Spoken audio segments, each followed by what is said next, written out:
The 2018 movie Death Wish, starring Bruce Willis, and when this man passes, people will say a lot of things about those last movies he made, but he should be proud of this.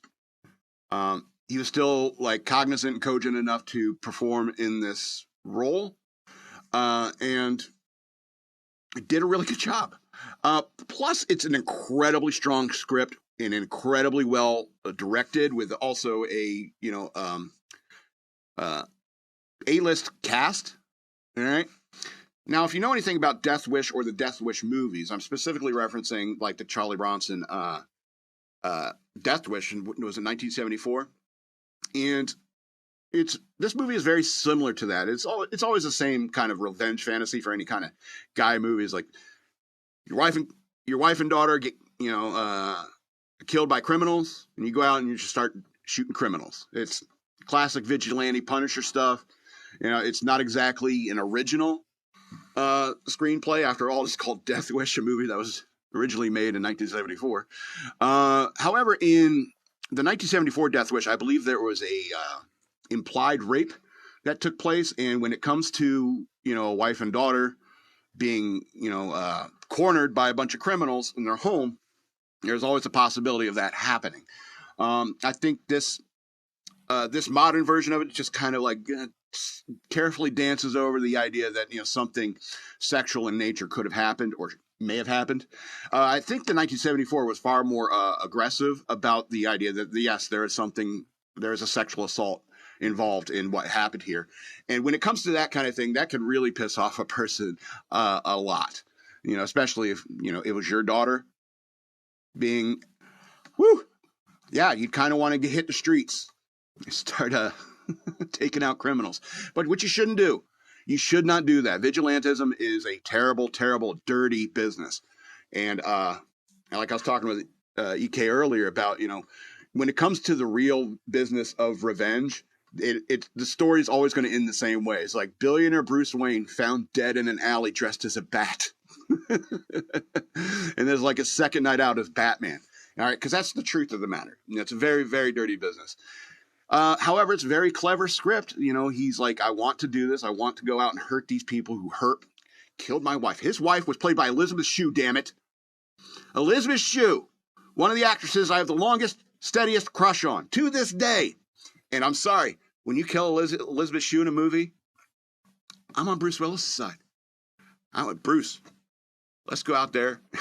Teamwork. I can be Batman, you could be Robin. Okay, I'll be Robin. How about like Hawk and Dove? All right, I'm Robin. All right, I'm Robin. So it's, and then he's like, he goes to a gun store, and it's very clever about how like logistically, because it's a modern era, social media is a thing, cameras are everywhere and so forth. So it's kind of a little bit different movie. It's not 1974 anymore. It's 2018.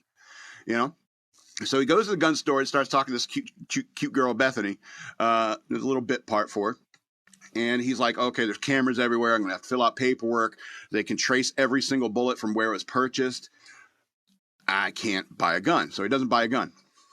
Instead, he's a surgeon, by the way, a doctor, a surgeon.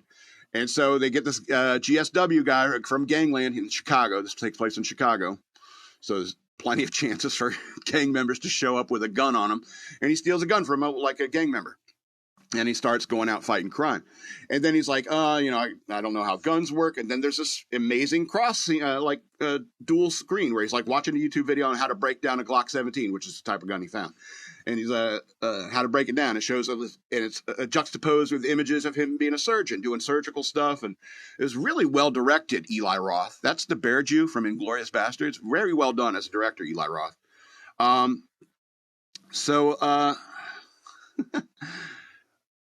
And this movie is different because the mom and the daughter fight back, and it's great. You kind of like it. And you're like, I'm sad that Elizabeth Shue had to die, and it's terrible what happened to the young girl. But I mean, when they get their licks in, you're like, yeah. It is. I mean, I know I complain about all these, boss girl kind of girls, characters in movies, but I've always loved that, especially when it comes to violence. But that's the thing. It's like, why aren't you carrying a gun? You live in Chicago. So I'm on, I'm on his side when it comes to killing the bad guys. But then his daughter gets better, and he's like, and his was his brother. Yeah, what's his name? Vincent D'Onofrio playing his brother, and he's like, he figures out what he's doing, and he's like, you need to stop this and take care of that little girl. And he's like, oh, okay. And it's kind of interesting, and no revenge story ends this way, by the way. Never. All right, and so just want to let you know about, there's a couple of scenes where you're like, that you get commentary by Sway and Mancow. I understand it's Chicago and stuff like that, but I mean, is that really necessary, or did you have some contract? You had some obligation with a contract to put Sway and Mancow in a movie. Because Mancow is definitely great for radio. Sway has a radio voice, but I don't like him. Anyway, so I found that to be unnecessary. You didn't need Sway or Mancow in it. But good revenge tale and very well done, Eli Roth. 11 of 13 stars. You killed Elizabeth Shue. You son of a bitch. I haven't been this mad since Karate Kid Part 2.